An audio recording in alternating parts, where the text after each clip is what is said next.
Megaman Battle Network 6 has to be one of my favorite GameBoy Advance games, and the one I ended up playing the most out of all the other ones in the whole series. It's definitely got really fun gameplay, and with the release of the Battle Network collection, my interest in the series has reinvigorated.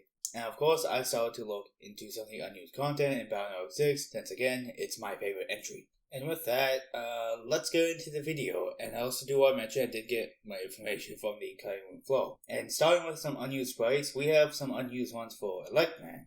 This one seems mostly cosmetic, but the change was that his charge shot was originally going to be blue. I highly doubt it would have had any special effects since it seems like just his normal one, but with a color change. There was also a horizontal version of the Blue Thunderbolt, which I also was going to assume that this was for the lead cross that Mega Man gets. There's also an unused pair of sprites related to the Tomahawk cross, in which there was a version that exists with the base Mega Man form. We also have a version of Tomahawk Cross that exists in the final version, but it's lacking a lot more details. One of which is the arms are a lot more flat, the shoulder pads are still blue, so on and so on. There was also supposed to be different colored versions of the chip charge that you would access through the Mega Man Beast Cross, but this wasn't in the game for some reason. The animation does play when you use, certain chips like the Punch Arm, Knee Arm, Pulse Arm, and Boomerang Arm, but obviously it just doesn't do that normally. We also have some different colors that were part of the flamethrower chips and whatnot, and of course they didn't get used. There is a purple one which could have been used for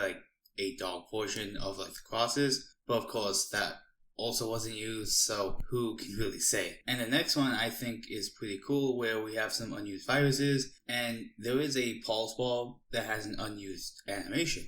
The virus was going to open up and scan something, but there was no real way to trigger this, and it does exist in the files, because we do have the pictures on screen, of course. And another unused animation belongs to the Scrubby virus, and it's squatty and you can't see the legs, and I don't know why this one went unused. This is also similar with those Raton viruses when they're at low HP, and frankly, I don't know why this virus wasn't in the game, but it is what it is. We also have some unused sprites for the Beast ovals for Mega Man, in where they were originally going to use colors closer to the official art. Since Falso doesn't have its wings here, it's assumed that maybe there was some time and programming issues here. Relating back to the color palette, some NPCs also have some unused ones. Some of them have colors similar to NPCs in the last two titles as well, and of course I'll just show them on screen. They're basically just, reskins of other normal NPCs. Also, since the e-reader aspects went unused in the international versions, all the labels went unused as well. And of course, I'll just show that on screen, and you can pause the video if you want.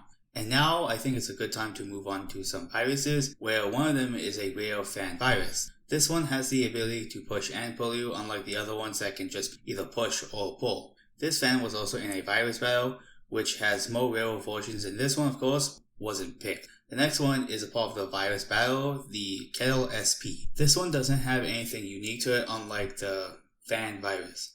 And this one was probably left out of the game due to the way it handles HP, and it probably wouldn't work right with the normal enemies and the total amount of HP. And note that the color here on screen was only made for this version, and that's it. And I think the Kettle family does add an extra version that's only used in the Heatman side quest. The other rare version would not have been included for some reason. We also have two unused viruses when you debug the virus battle, that being Trumpy and another Kettle. The Trumpy is more interesting since it could have been cut since it wouldn't fit the game, since there's only 6 versions out loud in this.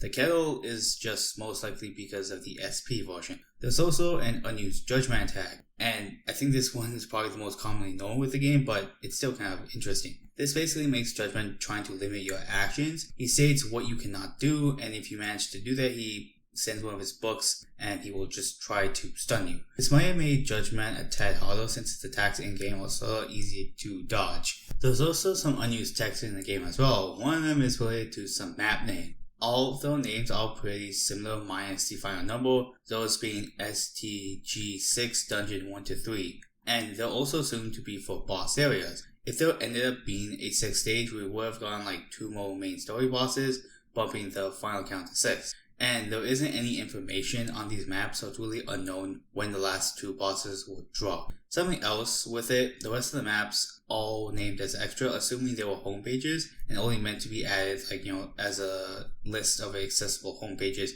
you can get on Lan's computer.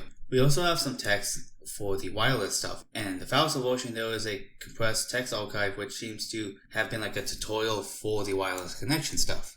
I will show this on screen since there's a good amount of text here, but there's no real way to get this to show up in game. The player does choose either the host or client options and tries to connect with Mike, which I guess is just a random name they picked. The next one I also found a bit funny, but if you're in the Cyber City school maps and you meet a certain flag, Megaman will say no rush coil, and if you're Groundman, he'll say his own thing. Of course, these 2 lines went unused. There's also some debug text that didn't show up in the final version, and I'll just show that on screen now.